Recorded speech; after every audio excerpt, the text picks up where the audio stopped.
Welcome to part 2 of our summit series, Skills for Communicating Effectively with People Experiencing Psychological Distress.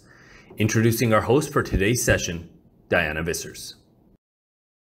Thank you, and welcome everyone to part 2 of our virtual summit series designed to help address the psychological impact of COVID-19 on workplaces everywhere.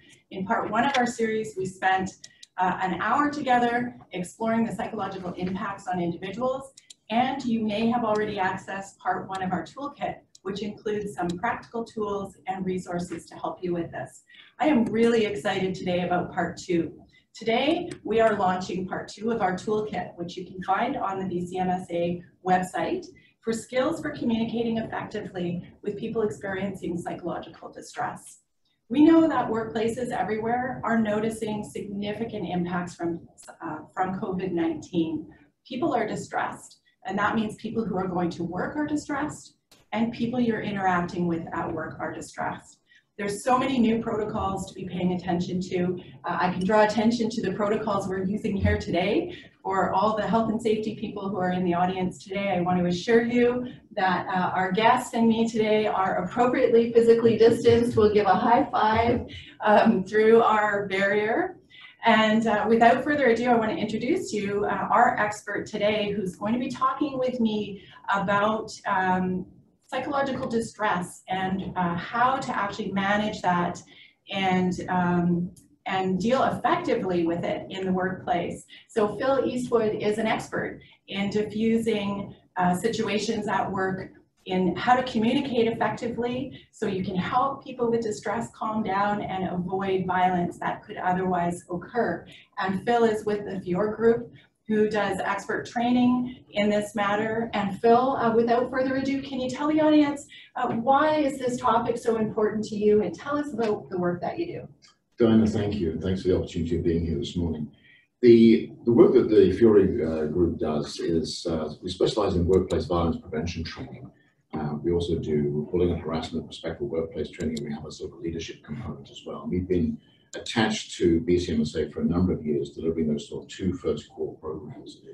In the workplace, particularly regarding workplace violence prevention, which is our focus this morning, it's about understanding that every one of us has stuff going on in our lives. Every one of us has, especially since the beginning of February and March particularly, when the province sort of when everything sort of really closed down for a lot of people. And just now we're sort of getting back into whatever that new normal looks like. But the new normal for everyone is far removed from our old normal. And so when we think about all the stresses that we have in our lives, the changes that you mentioned, the regulations, just how we're going to show up in our workplace, even having this between us in the conversation this morning, all of those things add to a level of stress in how we show up. And it could go from, on a continuum from normal but not really showing it to outright aggression, hostility, and even violence. So we want to have a conversation this morning, I think, about how we can manage that if you're an employee, if you're a supervisor, or if you're an employer. Mm-hmm. Yeah.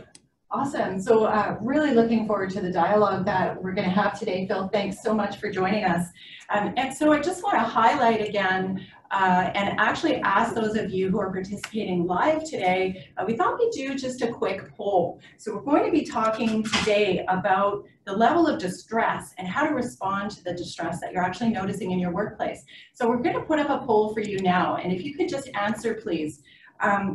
In your work environment, since the onset of COVID-19, what is the impact, what is the amount, the level of distress that you're noticing? And if you could just take a moment and select your item. I think this will be very interesting, Phil, to see. We know what the numbers and statistics are saying.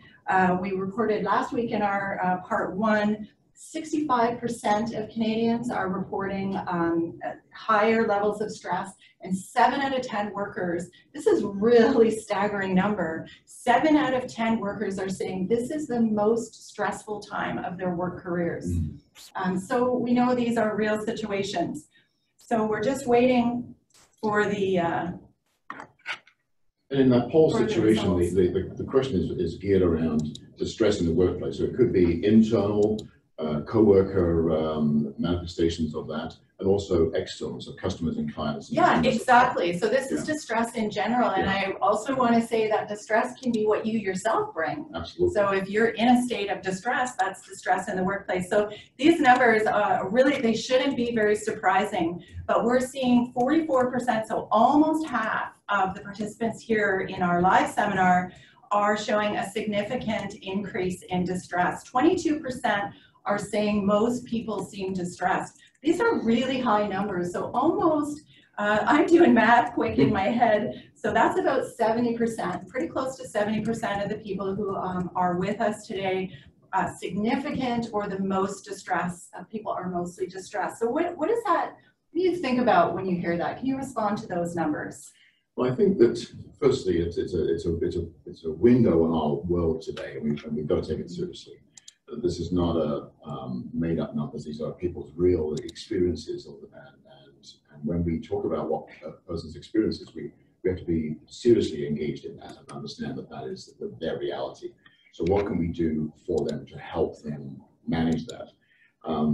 I think also when we look at numbers, when we ask people for statistics, the more we focus on what the question is designed to sort of elicit from us, the numbers go up.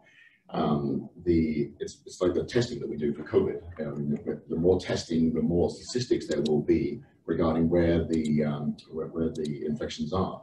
So if we ask people to report and to pay attention to the distress in the workplace, that becomes their focus, and if it's there, they're going to see it because that's what they're looking for, and the numbers go up. So I think it's not unexpected at all. But what it does for us, it means that this conversation is really, really valuable, and I think we're going to help a great number of people. If not provide them with brand new things that they've never heard of, but just making sure that there are basic things that we do when we show up in the workplace. Yeah. So so it sounds like you're also seeing this in the workplaces you're visiting, that people are talking about that distress. They're wanting to know how to address it. It's noticing. Everybody's noticing it. I think that's right. I think when we bring the attention to it, and it's every day on whether it's statistics or whether it's Dr. Bonnie Henry with Adrian Dix every afternoon talking about it, about how we can make sure that we are calm and kind and we're just maintaining our safety. It raises people's awareness, and when we are paying attention to it, we generally see it. Whereas we may not have, if it's never talked about, if it's never raised as an issue, as a conversation piece, it may be invisible to some people because they're just not looking for it. Yeah, and so just in the context of our conversation and our audience today as well, the whole safety aspect of this, to me, just brings up so many questions and thoughts and observations about what's happening out there. I know we're hearing, for example, from a lot of different industries that protocols and safety protocols around even just managing their physical workspaces. And so the employees, but also the customers and the public who might be in their space. And this now becomes part of a job that somebody has to do. And we're also hearing that many of the people who are in that enforcement role are also young workers who are kind of brand new to the work environments. They may not have the same confidence in going forward. And coming from your background, Phil, maybe that's a great time to explain to the audience a little bit about your background and how do you help those young workers, and how do we support them in a way that they can manage that piece appropriately?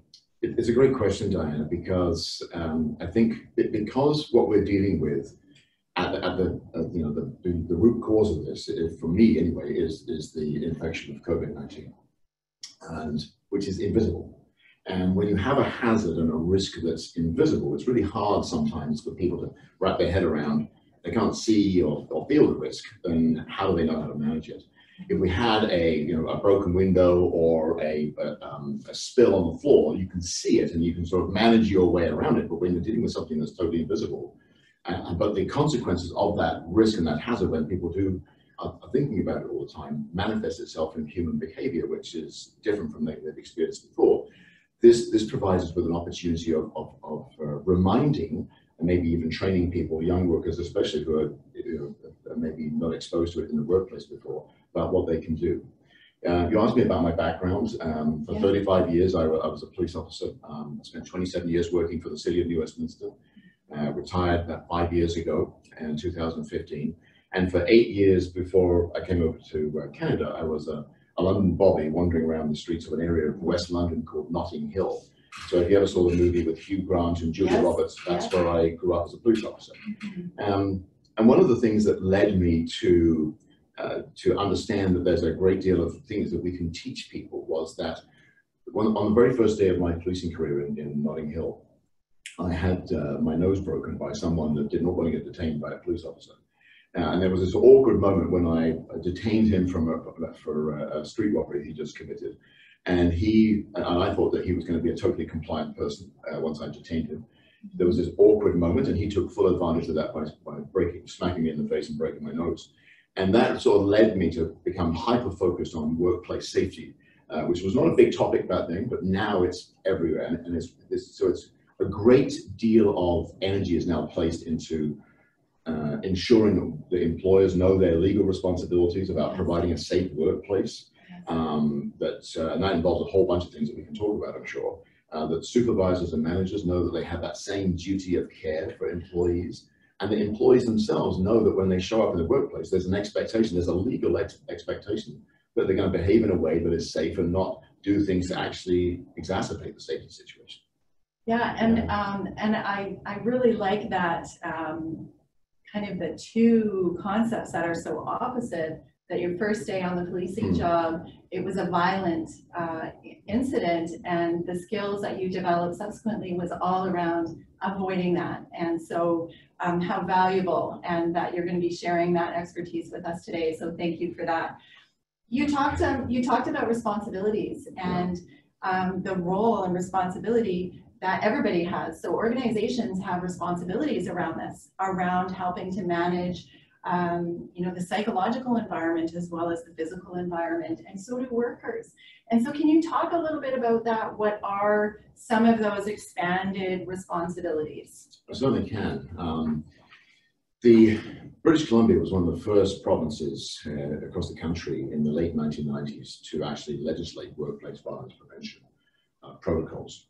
So we were very groundbreaking in that sense, and it was born out of a need from the statistics that were coming in regarding where people felt unsafe in the workplace. And really, when you look at what the definition of workplace violence is, it's any time when you feel unsafe in the workplace because of the behavior of someone else connected to that workplace. So it's a really broad definition. And some people, within the same situation would feel very safe, but where a different person may feel completely unsafe. And it's a question of understanding what the risks are. So the employer has huge responsibilities. Firstly, they've got the legal responsibility to sort of be the advocates for safety in the workplace, and they do that through requirements to develop policies and procedures, constantly doing sort of risk assessments to make sure that the workplace is as safe as it possibly can be. And with our changing environment now, of course, that's a moving target all the time. And then there's training. This is the third requirement. So it's a legal responsibility to provide training to the staff that are going to be working in that environment, and that training looks different as well, because not only are there different workplaces that people have, but also the different things that they need to be aware of, and we're going to be talking about some of those sort of manifestations of that distress from COVID. And the fourth thing that must happen is, despite the fact that you've got policies in place, risk assessments having occurred, and training having been delivered, if an incident does take place, because none of that's a guarantee that people are going to remain safe, you can do as much as you can to mitigate or to try and minimize it, or even try and eliminate it, but sometimes stuff still happens. So that needs to be reported, documented, and an investigation conducted to say, we're sorry this has happened, but what can we learn from this to make sure it doesn't happen in the future? The situation I told you about my nose being moved over on the first day of the policing, I'd already been given the training at the academy. What I didn't do, though, at that time was utilize it. And that was what caused the risk for me. And so we're sort of hyper-focused on making sure we not only provide the training, but we practice those skills, because it's great to have a skill, a tool, but if you don't use it, it sort of sits in the corner and gathers dust. So that the employer has those four legal responsibilities. then the supervisors and the managers still have those sort of responsibilities, that duty of care. They have a legal responsibility to make sure that their workplace is as safe as it possibly can be, which, you know, with our remote workplaces that we've been managing from, so your workplace is basically your home, if you're working from home. How do you manage the safety of people when they're not physically in the office or in the store, in the wherever the workplace happens to be? And because that, in that landscape, that safety net has changed all the time now. So supervisors need to be, you know, and when they're given concerns, when someone raises a concern about, hey, they don't feel safe in a workplace, not to dismiss that, but to take it seriously and ask them why. And then, because they may not have seen the same risk that the employee has. When we have employees on the front line, they see things differently than maybe a supervisor or a manager does that doesn't necessarily work there.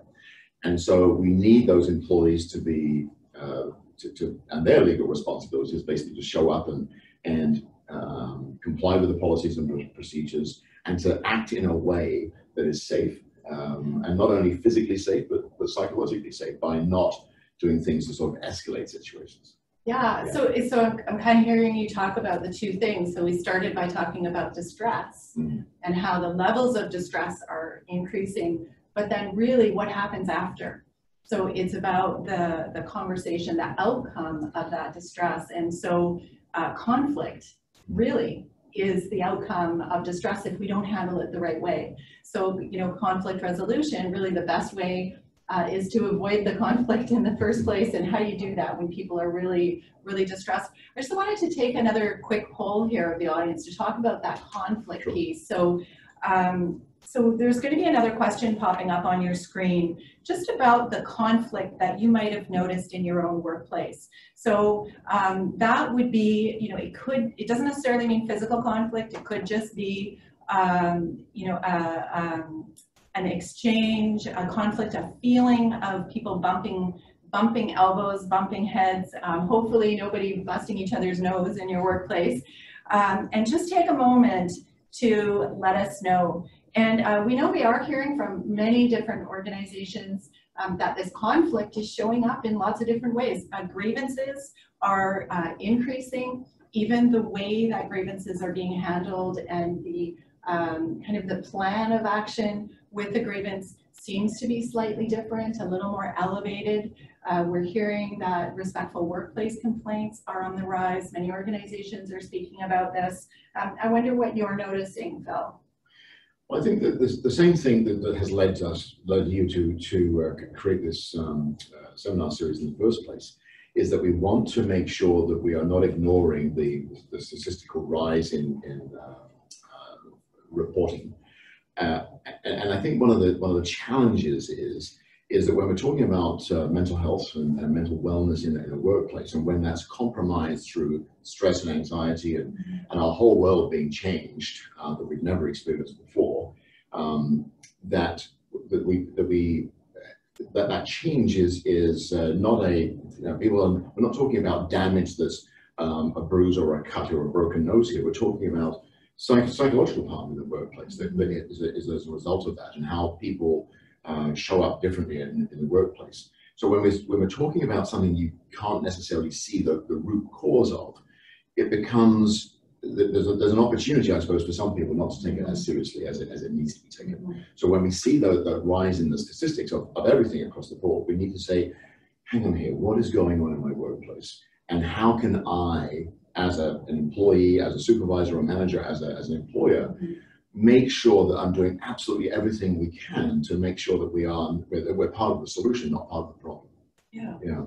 So I'm just waiting for those results on that poll. Here we go. Okay. So we are seeing a little over half are noticing a small increase in conflict, a 20% a significant increase in conflict, and 12% increase in grievances and respectful workplace complaints. So the audience is also seeing these same changes that we are.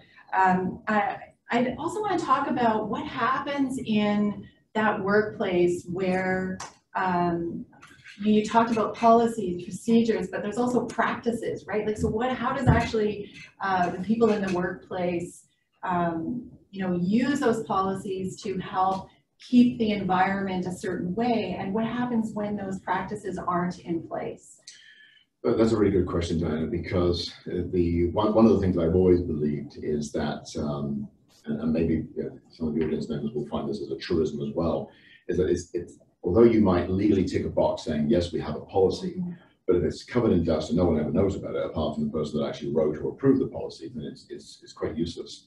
What we need to be, and that's where the business owners, the supervisors and managers need to be able to verbalize and have a conversation with their teams about what the philosophy behind the policy and the practices actually is. And it's like an organization's values that you see on the wall sometimes, and you see on business stationery and on their websites. But the idea behind a value is that it's a behavior. You shouldn't need to know what a company's values are. You should be able to walk into a company and see the behavior, see the values demonstrated in the behavior. So if we're all about safety, I mean, even this morning with us is a demonstration that we're all about safety here. Yeah. And so when you walk into a company, business, and you see things that are signs that they don't take safety seriously, it sends a message that, okay, we've got some work to do here. So I think that the goal is to have, yes, you have the policies and procedures and the practices, but it's about, that's in a black and white document. It's what we do with that on a day-to-day basis. How do we translate that into activity? That's where the magic happens, I think. Yeah, and I'm just remembering myself some experiences recently that I've had where I've been to a business and even outside the business where I was going in, there was a big sign that I had to notice before I approached the door, and it told me exactly what was expected of me when I went inside that building. And being very obvious and having clear messaging to everyone, this is part of the hows and the tools that you are already doing your piece to prevent the conflict because people are clear about what they know. So awesome. So it's important. So thank you for that advice for organizations, and workers too. If you're not seeing it's obvious, this is something that you can bring up the chain and talk to people. So despite sometimes all of those signs that we might have in a work environment, or the right attitudes and behaviors that are being demonstrated, the staff is all wearing masks, everybody is physically distanced, and then still you have people coming in who may be behaving badly. Maybe they are taking their mask off. I saw yesterday there was another news clip about somebody who was going into a space where clearly masks were required, as an example, and they took the mask off and were yelling at other people to take the masks off, that it was ridiculous. Conflict, clearly, and possibly a distressed person. It was certainly distressing to the employees there. Why do you think people behave badly? Why do they yell? Why do they do these disrespectful things? Like, help us understand the why behind that. Goodness, and we're here for only half an hour more. I think that there's, if we just think about the changes in people's lives, in BC here, the kids have only just gone back to school, but not everyone's going back. Not every workplace has decided to reopen. We've had a lot of together time. We've had a lot of things that we have taken for granted that as part of our community sort of health, our mental health sometimes, and even physical health that we've been deprived of, and now that's all slowly coming back, but in a different format. And then there's, I think, part of the background to why people are behaving in a way that's interpreted as bad or aggressive or confrontational or intimidating, is that some of that is a sense of frustration, for sure.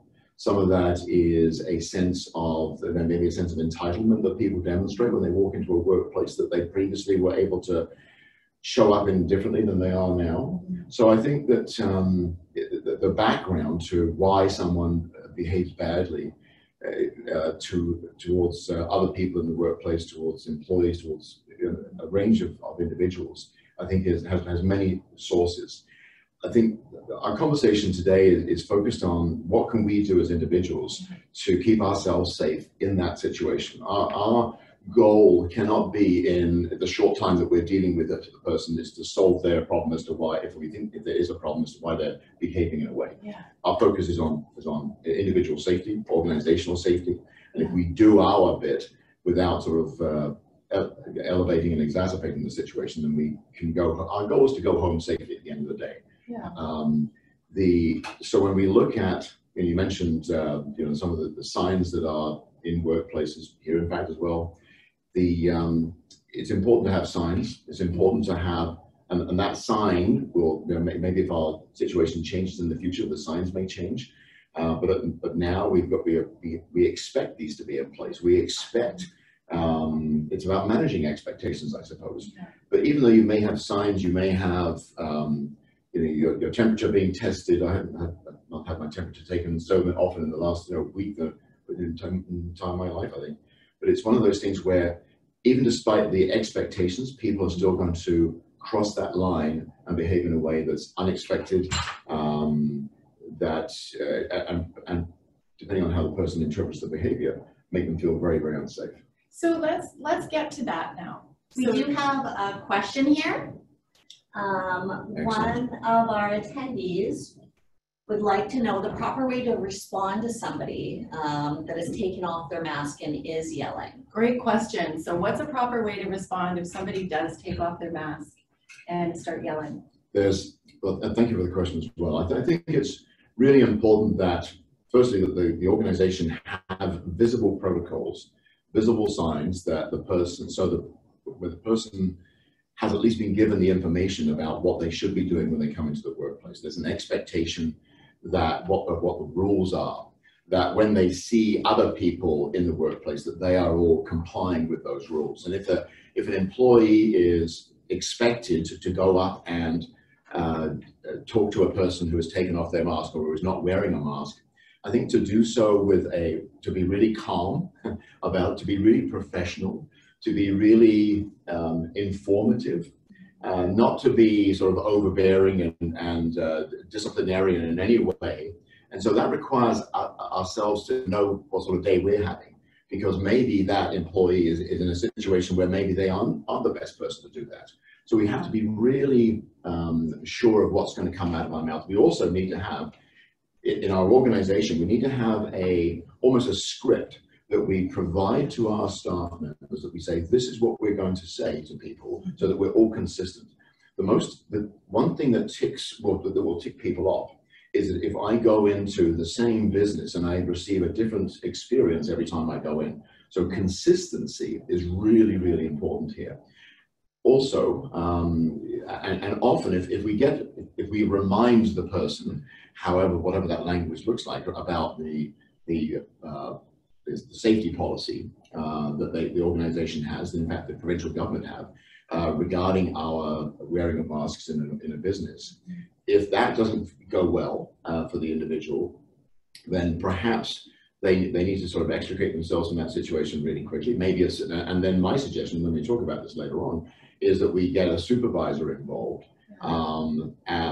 because sometimes people listen differently to supervisors. But we're not going to get into a confrontation and a shouting match with a person over putting on a mask. In fact, we are going to, if it gets to that level, we're going to be calling for assistance.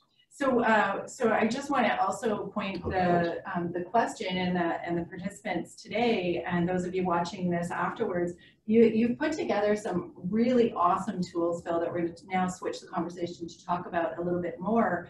And there are some clues in those tools as well for how do you deal with situations as they come in. And I know in working with you preparing this toolkit, what really impressed on me was that in order to actually divert the conflict and reduce the conflict, you have to be calm yourself. And we all come to these situations and conflicts differently. For me, it's a really hard thing. If somebody's yelling, it's really hard for me to present. So I need tools, and I need to know how to do that in a way that's appropriate. And knowing from my employer, maybe running through a scenario with my employer with instructions on what to do could be helpful. So, there is, I just want to show this to those of you at home. There is a how to support others that Phil has put together on a similar continuum image that we used in the first, we're using in each part of our series. And this does talk about some of the signs that we can have. So like, what is signs? What are the things you might notice about a person. Well, someone comes into your establishment and they have no mask and they're yelling. Those are pretty obvious signs, but what are some of the other signs that a person may be escalating, that things might be concerning? Can you talk about that, Phil?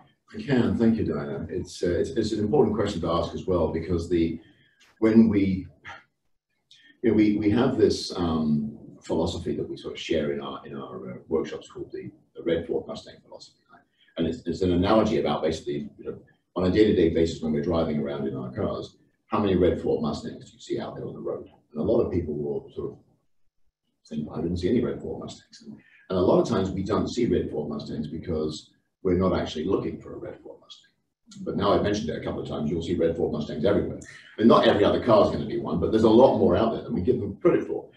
And so it's about looking for the warning signs, so it's about paying attention to what is out there. What does a person who's displaying distress look like? And it's not a cookie cutter approach at all, because some people display anxiety and stress in many ways. But we'd be looking for, and again, these are not individually definitions of that person's having a bad day. We're looking for a clenching of a fist. We're looking for an increased heart, breathing rate. We're looking for a person that's sort of pacing up and down. We're looking for a person who appears from the outside to be anxious and to be impatient, raised voices above what is normally acceptable in that sort of working in that environment. All of these things are clues to getting us to think, is this person, if I have to go and talk to this person, is there likely to be a conflict that I need to be aware of? And most importantly, prepared for before I go in. The worst thing that we can do is, and this is why it's so important for employers and supervisors and managers to have this conversation about what the potential expectation is of a person's experience in a workplace. Because if I'm a new worker and I have no exposure, or I have not had any exposure to upset people, I go into a public-facing environment where there's lots of upset people, I may not even know what to do with that. I may not even see it until it's too late. I may have one of those awkward moments where something happens. Another question is coming in, I understand. Yeah, we have another question. How do you watch out for clues when you don't get to see your team with remote working conditions? This is a great question that is just in line with our next part of our conversation, which is around, so you're talking about customers who are coming into your space. You may not actually know what their behavior is normally, and maybe this is how people behave all the time. So when we are looking and noticing distress in our coworkers, it looks different when we're not in the same space as them, right? So a lot of the tools that we would have given people before to pay attention and recognize change is different in a coworker. So can you respond to that? That's a great question. Almost spoon-feeding me an opportunity to talk about one of my favorite topics, which is just about understanding what normal looks like in your workplace. So this encourages, to sort of change to our sort of respectful workplace training. The philosophy is not to become best friends with everyone. It's just to know a little bit more about people, so we know what normal looks like, so that we can pick up. So if you know what normal looks like, you'll know what not normal looks like. Yeah. In my policing career before, some of you may live in a block watch community, which is designed to elevate people's awareness of what normal and suspicious and non-suspicious behavior looks like in your workplace. When the police department first encourage a block watch program to be in a community and then train people what to look out for in terms of what is suspicious, you can't do that without encouraging people to get to know each other a little bit and to find out what not suspicious behavior looks like. So, and when you know what normal looks like, not normal stands out straight away. And what we do about that may depend on the severity of the clue that you sort of pick up on, but it's about at least giving ourselves the opportunity to notice what not normal is, but we've got to do a bit of prep work beforehand. I hope that really helps the question. And so we are going to encounter distress and possibly conflict and people who are behaving disrespectfully in the work environment. So can you offer some tools to the audience today about what do you do in that situation? How do you actually, you said it's about how you show up. How do you show up in a different way so you're more likely are less likely, let's say, to help escalate things, and instead you're going to help calm things down. Can you talk about the tools that you teach people? Thank you. Yeah, I certainly can, and I think it boils down to always being curious about how you're feeling on a day-to-day basis. How we in terms of how we communicate. Live today, we are communicating in three essential ways. We're communicating through the words that we use, the actual words that come out of our mouths, how we say those words, the inflection, the speed, the volume, that paraverbal piece. And most importantly, our body language, our non-verbal communication. And in the studies that they've done for a long time, they always say that the non-verbal behavior, non-verbal body language, communication piece will speak much more loudly to you than anything that a person says and how they say that. But all three are really important in how we show up. So I think, first of all, we've got to be confident that we are showing up. We've got to be self-aware, develop as much emotional intelligence as possible about how we show up in the workplace, because we've got to be that, we need to be that role model. We need to be sometimes that rock that people, because how I show up will impact how other people show up. Our energy is infectious. And if we have negative energy, that's going to be infectious to people around us. We know that when we spend time around people that are who are showing up with negativity all over them, it sort of has a way of impacting us.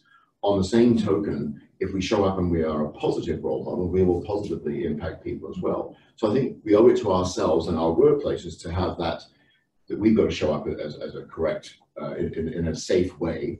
But also, when we pick up on not normal behavior, when we pick up on those clues, what are we going to do about that? And I think the idea is not to ignore it. Maybe if it's face-to-face, depending on whether it's a co-worker or someone outside of the working group, we can have a conversation about that. But I think that doing something about it is please one thing that we need to do. Whether it's something that you don't just tuck it away and think, oh, it's just someone having a bad day and I'm sure they'll get over it and ignore it. Because when we ignore, it's like from an occupational health and safety sort of main philosophy, never walk past an unsafe act. If we feel that there's an unsafe situation there that's triggered something in us, our sort of inner canary, as it were, then we need to do something about it. So, so you talk about, I just love this phrase that I've learned from you just in our preparations of the toolkit, verbal judo. To me, I love that, that image that I get of verbal judo. Can you walk us through that process? So we have included, you've prepared, there's instructions here, step-by-step instructions in our guide that I encourage everyone to look at. But can you walk us through that process, that 5-step process? I can, and it has its roots in, certainly from my law enforcement background, this is the process that I was taught before I had my nose broken. So I should have known better, perhaps. But one of the things is, it's just one process of conflict resolution. Many of the audience members may have been exposed to a number of different styles of conflict resolution, nonviolent crisis intervention. There's a range of processes. There are a range of tools. And I think what we tried to include in the toolkit was some other tools that people could go and explore. Yeah. The verbal judo, the art of gentle persuasion, created by George Thompson a number of years ago, is just one of those. Because it works for me because it's 5 potential steps. It's process driven, and if you have an opportunity, and please do sort of download the toolkit. It starts off by reminding you about your presence. Yeah. That's the step 1. And the idea behind it is the fact that, and George Thompson was a psychologist who's no longer unfortunately with us, but he talked about the importance of how we show up sends a massively important message to someone that we're dealing with. Do you look professional? Do you look calm? Do you look confident? Do you look as though you're interested in me as a human being? Because when we go into especially a public-facing environment, we have this picture immediately of what the organization stands for, and generally that picture is given to us not by the color scheme or what the office looks like, but by how people treat us. So if we get treated professionally, if we get treated confidently, competently by someone that seems to know their job and is taking an interest, often the way that we show up our physical presence might calm a person down. to begin with, because they know they're coming into a place that is taking safety seriously. They're going to get good information if they need it, and the complete opposite is true when we walk into a place where there seems to be a lack of care, lack of professionalism, a lack of concern about people. That can often create an opportunity for someone to elevate their behavior. So that first step is talking about your presence. And that's coming back to what I was talking about before, where we have to be self-aware of ourselves. We have to be cognizant of how we're showing up. The second piece is about, if that doesn't work, if you show up professionally and you still need to sort of talk to the person about what they're doing, and maybe even about the mask, if they're ripping off the mask, then that has to be, again, your language needs to be calm, it needs to be professional. There's a thing called mirroring in conflict resolution, where if I shout and yell at you, and you are calm, as you always are, as you are professional, as you always are, often I will end up mirroring you. It's not a shouting match to see who can yell the loudest here. It's you remain calm, you remain professional, you remain polite. I will have a harder time keeping my elevated level of anxiety. So how you show up and talk to people is really, really key. But if you do have to talk to people, this is about knowing your job. And this is about, not enforcing your personal standard on my behavior, but having an organizational policy and a practice that is supported through your supervisor, your manager, your employer, that you then get to talk about. And that comes up with signage, it comes up with everyone following those rules. And because maybe the person's forgotten, maybe the person's just really blind to the fact that they should be wearing a mask or keeping socially distanced. And a reminder, that's why you have the things all over the floors as hints as to how people should behave. The other, you want me to sort of follow through with the other steps? So we've talked about presence and we've talked about introduction and being calm. And I just want to remind everybody too that in part one, we actually offered some tools on how to help calm yourself. So if you are encountering somebody who is in that elevated state and distress, it can make you yourself feel elevated and distressed and not calm. So use some of those tools. So those are the first two. And then can you talk about the last three elements? Yes. And not only have I had my temperature taken a lot, but I'm doing a lot more box breathing since last week as well. Oh, awesome. So thank you for that. The third, if the information that you give to a person is not enough for them to go, you know what, you're right. They may not like the information that they're being given. They may not like the sort of the protocols that are in place. But if we can understand the rationale for it, so just to sort of back up a second here, in that when you're giving information, it's really important that you don't just give the policy as to you're supposed to wear a mask here. You've got to provide them with the rationale behind why the policy exists in the first place. It's like when we're now back in the pool and there's a rule in our world where a child under the age of 6 has to be within arm's reach of an adult caregiver. And it's not just because the pool has a policy or the aquatic staff member is implied that. There's a real safety reason behind why that rule is in place. So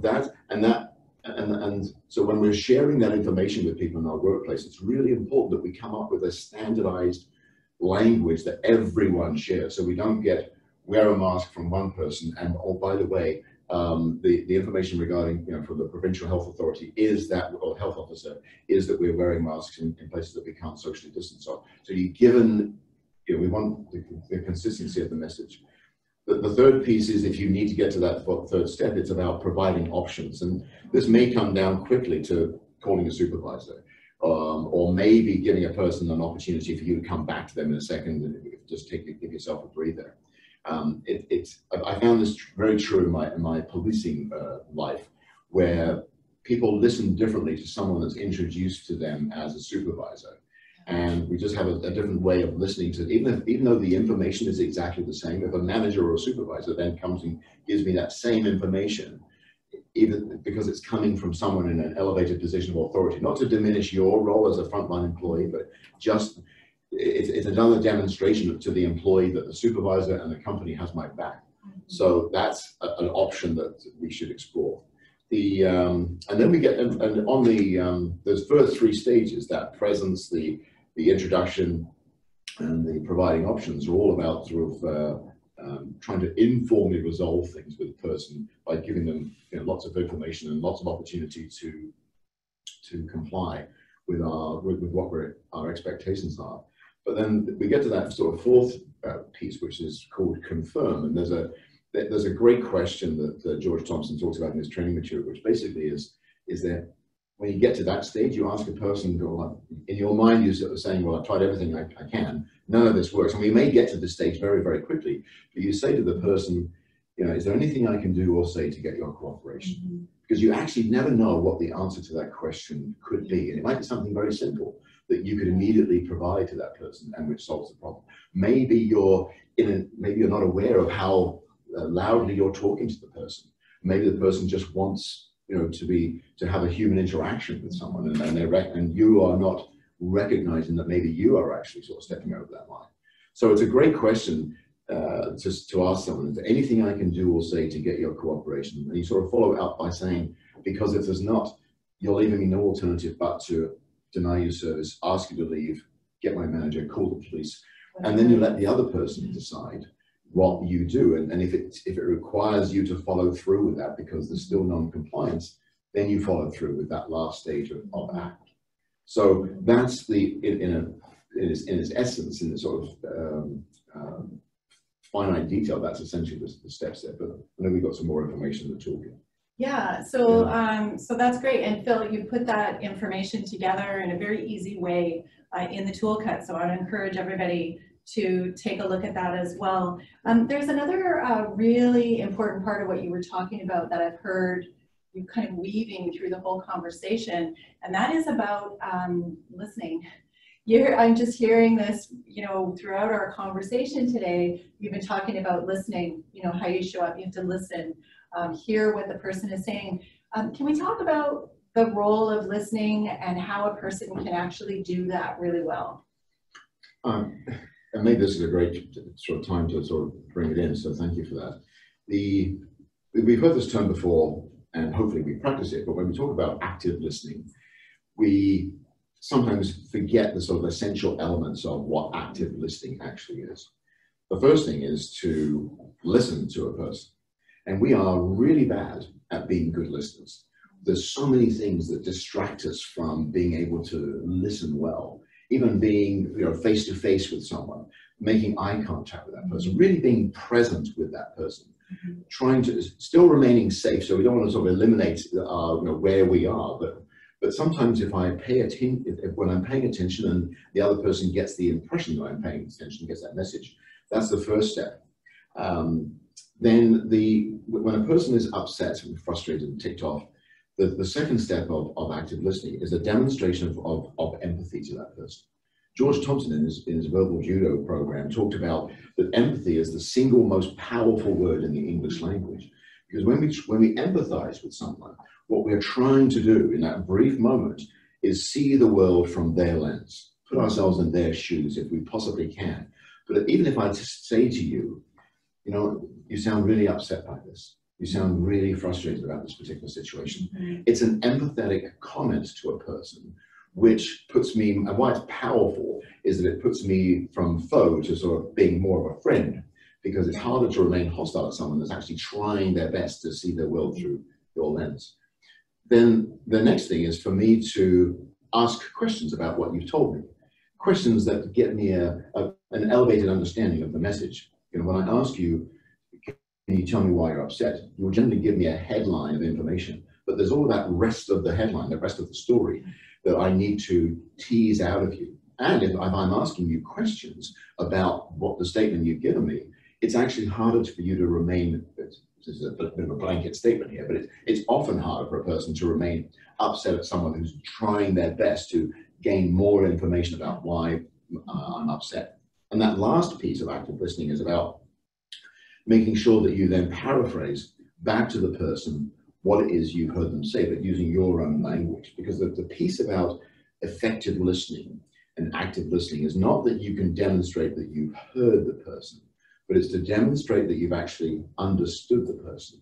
And that is the process of active listening. And so often we listen and we go, yep, I got the solution for that. And we go without really knowing that we've understood what the person's saying. And so much of our conflict in our lives sometimes, not just in the workplace, occurs because there's been a misinterpretation of information. I've misunderstood what you're saying to me. Yeah. Does that help? It does, and I can certainly say for myself, like as you're talking, I'm thinking about situations and scenarios either I've observed or I've been in where that's been true. Where you know, I recall really clearly last week I was in a shopping area in a grocery store, and there was somebody in the store that was completely distressed. And how that person approached them. There were customers that were trying to interact with that person that wasn't helping. And then the staff person came around and they did such a good job of everything you just said, and really planted themselves in close enough proximity to the person. Hey, I'm here, I'm listening, I'm hearing you. I think this is what you're saying. And it just totally, the person, I could see them just deflate. A really powerful skill to get really good at active listening, something maybe we can all practice a little bit more. I think we can all improve our listening skills for sure. I just want to mention we have a few minutes left. I'm going to just invite anybody, if you have questions for our expert, scenario-based questions, or something that we've talked about here this morning that has really prompted you, please put your question in the chat and we will do our best in the next few minutes to respond to those questions. And I'm also going to ask you, Phil, before, just to think about maybe in between, I'm going to ask you for a nice gem that you can offer, a little tidbit of information, maybe a phrase or a learning for everyone at the end. And one of the other elements of our conversation and preparations that really struck me about active listening was maybe you could talk about this. There was a very public experience, I want to say, that people in British Columbia and probably across Canada heard about. That was a conflict situation that went very poorly and ended tragically in the public.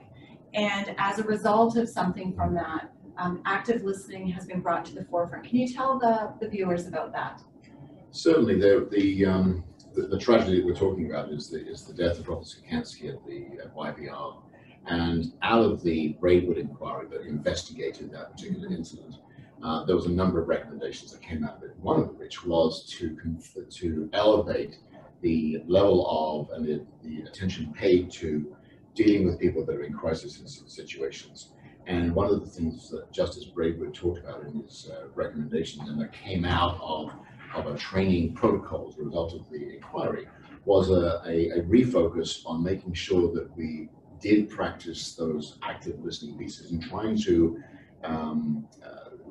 using those what we call recognized crisis intervention techniques to keep ourselves safe and keep other people safe in situations where potentially a crisis has occurred.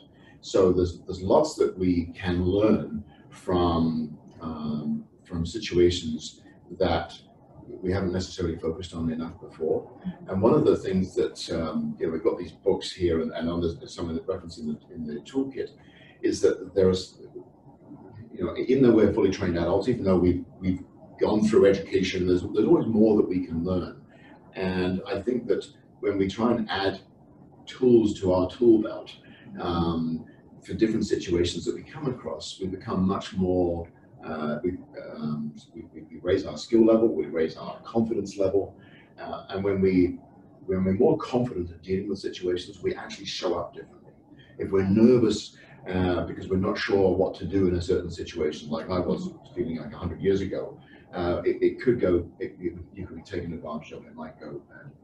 Yeah, so you know, our conversation has been so robust today. So we started with talking about distress and the increased level of distress that this pandemic has created in work environments, and talking about some of the conflict situations, the safety implications of that, and then the detection, the importance of being able to detect when somebody is distressed, and then the steps and tools that you can implement in that situation to help avoid that conflict and avoid things from turning badly. So we'll now take a question or two. Yeah. So one of our questions here, at what point should a person be on alert of potential violence where the other person is escalating despite active listening? What are the next steps when violence is about to occur? It's a great question. We always want to make sure that before we put ourselves in a situation, think about, firstly, how do I get out of here? How do I exit? Remember, in an airplane, the flight attendant will always ask you to pay attention to where you are seated, and maybe the nearest exit is actually behind you. So your situational awareness is really important before you even go into a situation where someone may elevate their behavior. And I mentioned that in the verbal judo, that conflict resolution piece, that we may go through those steps pretty quickly. So don't stay too long. Often we feel that if we've got the skill set, we've got the tools, we're going to sort of outlast this person. And the person may be escalating their behavior enough that you need to get out of there sooner rather than later. So it's all about personal safety. This is great to talk about conflict resolution and diffusing strategies, but not at the risk of your personal safety. So you need to be just raise your awareness, look for the warning signs, and often, if there's more than one employee, someone will deal with two employees slightly differently than they will a single employee. So there's a number of factors for sure. Yeah. So be okay with recognizing I don't feel safe here. I need to get out of the situation. And something that you mentioned in the toolkit as well that I think I just want to remind everybody too is that we actually can't take responsibility for the actions of someone else. And so, be okay with yourself if you're not able to resolve the conflict in a favorable way. You're only part of the equation. You are an important part of the equation, but that person may have come already with intention and ready to fight. So we probably have time for one more question, Christine.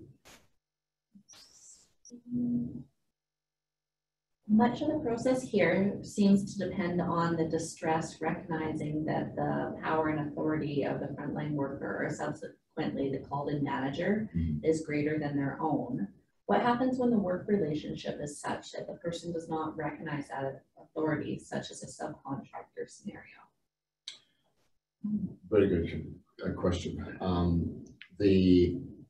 What I would say to that is that there's still the employer of the workplace still has that overarching legal responsibility to provide that safe workplace. So if even here, in a subcontractor role, there's a legal expectation that I am going to be part of the solution, not part of the problem. So there needs to be a conversation when a subcontractor comes into a working environment that they behave and that they show up in a way that is going to add to the safety, not be in conflict with it. And that can be a challenge sometimes, because when you get someone that doesn't have the ownership of a workplace, because they're only there for a short amount of time, they don't maybe understand the culture, they don't understand the values of the organization, there can be a disconnect there. And that is something that we need to not wait until it happens. It needs to be something that we proactively deal with ahead of time. Yeah, so I'm not sure what industry that question came from, but my mind is going right to like the construction industry, where there is just a high level of subcontractors that are coming onto different work sites, or engineering industry, or many of these others where subspecialties are being called in.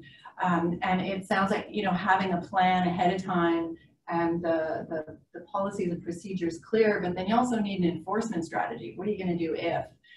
So as an individual, we can learn skills to diffuse our own interactions with people. But I hear you saying these organizations need to plan for that and have protocols and rules and procedures and enforcement strategies in place ahead of time.